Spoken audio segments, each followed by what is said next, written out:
Bonjour, je suis Peyobam et je vous souhaite la bienvenue dans ma Gear Room.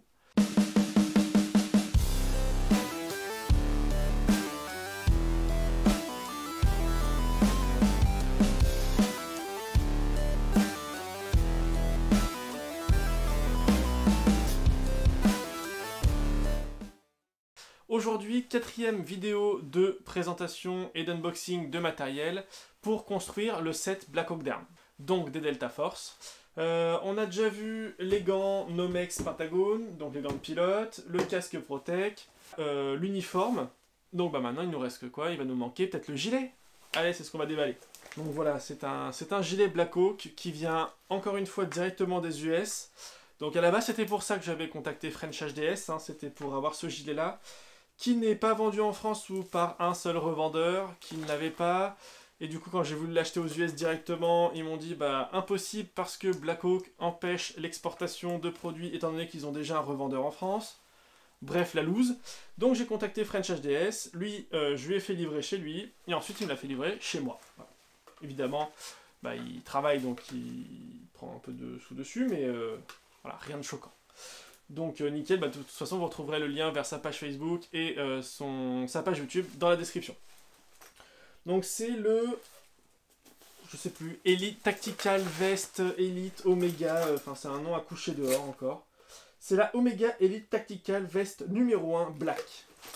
Un nom à coucher dehors, comme dit Christophe. Donc voilà, c'est fait en mèche, je sais pas si vous verrez, mais on voit à travers, voilà.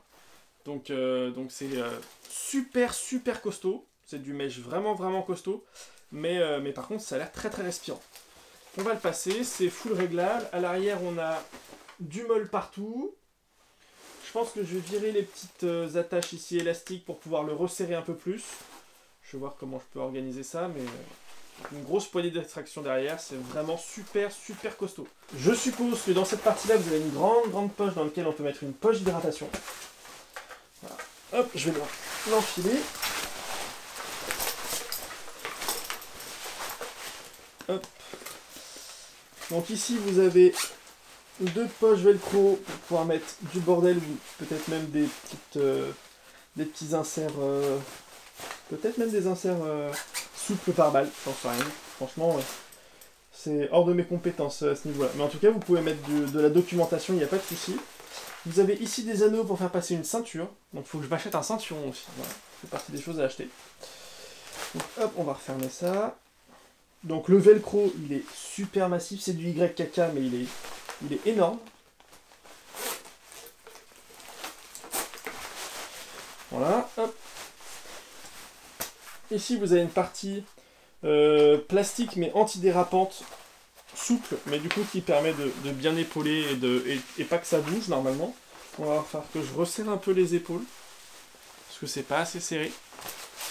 Et voilà, donc vous avez les boucles ici, qui sont là juste pour sécuriser, hein, grosso modo, parce que voilà, quand il est serré, ça sert à rien. Ou sinon pour le porter non fermé avec la fermeture éclair pour l'aération. Mais sinon, globalement, ça sert pas à grand chose. Voilà. Donc c'est composé de 6 porte-chargeurs double M4. Donc on peut faire rentrer là-dedans 2 chargeurs de M4. Et c'est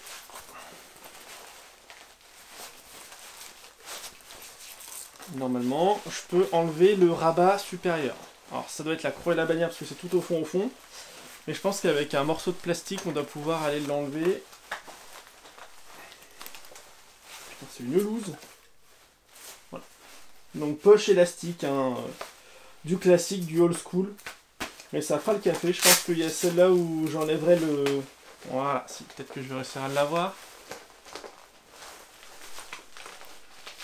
Je l'ai.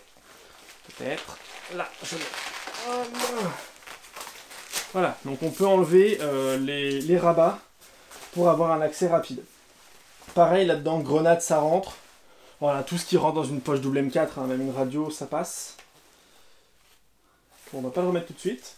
La question qui se pose, c'est est-ce que je vais pouvoir faire rentrer une percée dedans? Je ne pense pas, on va regarder. Mais à mon avis, c'est mort. C'est chier ce truc. Eh bah écoutez, une percée ça rentre. Je sais pas si c'est 100% accurate. Hein,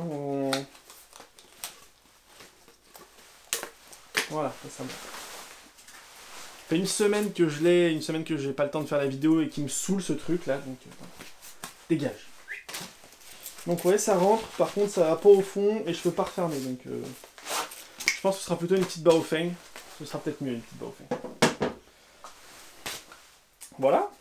Ici, j'ai une poche, on va dire plutôt admin, sans rien à l'intérieur, avec double velcro ici pour le rabat, ici la place pour la bande pas trop, et là j'ai des petits élastiques qui me permettraient potentiellement de mettre des piles à l'intérieur. Voilà.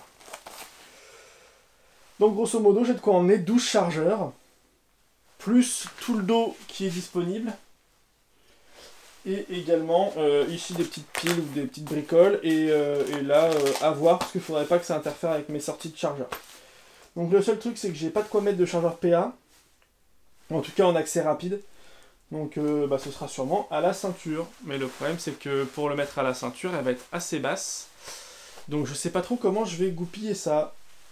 Ça va faire partie des réflexions à voir, ou sinon je les mettrai peut-être sur la plaque de cuisse, comme c'est prévu initialement. Mais par contre pour le rechargement, ce sera compliqué, parce qu'il va falloir que je vienne chercher mon chargeur ici, ce qui est absolument pas pratique. Donc voilà, il va y avoir une réflexion à mener là-dessus, sinon peut-être que j'en mettrai là-dedans, je pourrais peut-être en mettre 2 ou 3, on verra. Je sais pas trop encore. Voilà, bon je vais enfiler le casque pour voir un peu ce que ça donne, une tenue presque pas complète, mais voilà, qui avance un petit peu. Il manque encore pas mal de matos, en particulier la réplique, mais je suis encore très indécis. Voilà ce que ça peut donner pour l'instant, il va falloir que je le resserre, hein, bien évidemment, au niveau des épaules. Il est absolument pas à ma taille ni à ma morphologie pour l'instant. Mais voilà. Pour l'instant, c'est pas mal. On verra ce qu'on fout dans le dos aussi. Il va falloir qu'on réfléchisse. Mais voilà un peu à quoi ça pourrait ressembler pour l'instant. Alors, là c'est du Black Hawk, là c'est de l'original. Il existe évidemment des repros, hein, on retrouve ce genre de matos là par exemple chez Heritage Airsoft. Et un gilet comme ça, il y en a beaucoup qui ont débuté avec des gilets qui ressemblaient. Alors généralement le mesh est beaucoup plus fin, beaucoup plus souple. Donc à voir dans la durée ce que ça donne. Mais il y a pas mal de repros de ce gilet là et pas mal de débutants ou de loueurs ou de gilets pour les locations en terrain sont des gilets de ce type-là. Donc on peut trouver des choses vraiment abordables et pas forcément aller chercher aux US un Black Hawk. Voilà, moi c'est juste pour le plaisir d'avoir du beau matos. Et voilà. Donc maintenant j'ai une question pour vous dans les commentaires, à savoir pour la réplique de M4. Est-ce qui... Voilà, dites-moi ce qui vous paraît intéressant. Moi j'en ai vu 2 ou 3. J'ai vu la M4A1 Carbine de chez Tokyo Marui en GBBR. Il y a la même en version AEG, mais avec le blowback. Et ensuite, sinon il y a la version cheap Sima, machin, on pourrait faire l'upgrade. Voilà, je suis encore indécis. Vu le budget de la M4, j'en sais rien. Je sais pas encore, voilà. Soit je vends une de mes répliques pour racheter la M4, genre, je sais pas. Donc dites-moi en commentaire, aidez-moi à me décider ou pas, on verra. Et bah écoutez, j'espère que cette vidéo vous aura plu. Si c'est le cas, n'hésitez pas à lâcher un like et un commentaire, à la partager, à vous abonner à la chaîne et activer la cloche de notification. Dans la barre de description, vous retrouverez le lien vers la page Facebook, la page Instagram, ainsi que la page Facebook de French HDS et le lien vers sa chaîne YouTube. La roue du forçage est maintenant terminée. C'est tout pour moi. Fin de communication.